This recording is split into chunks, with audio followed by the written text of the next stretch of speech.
So, the Citroen DS3 and other Citroen models affected by this airbag recall.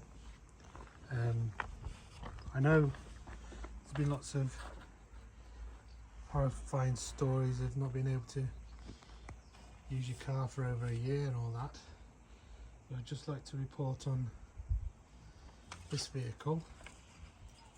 We were notified about a month ago, last week or so in June, and just to show you, we've had a call from our local dealer and it's been done. So that's a month from being notified to then letting them know to register the car, and it's now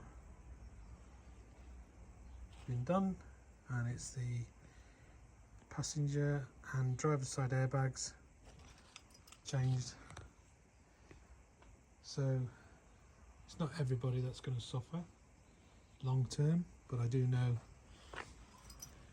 that it is an issue, and just to say credit where credit's due, it's been sorted within a month at our local dealership.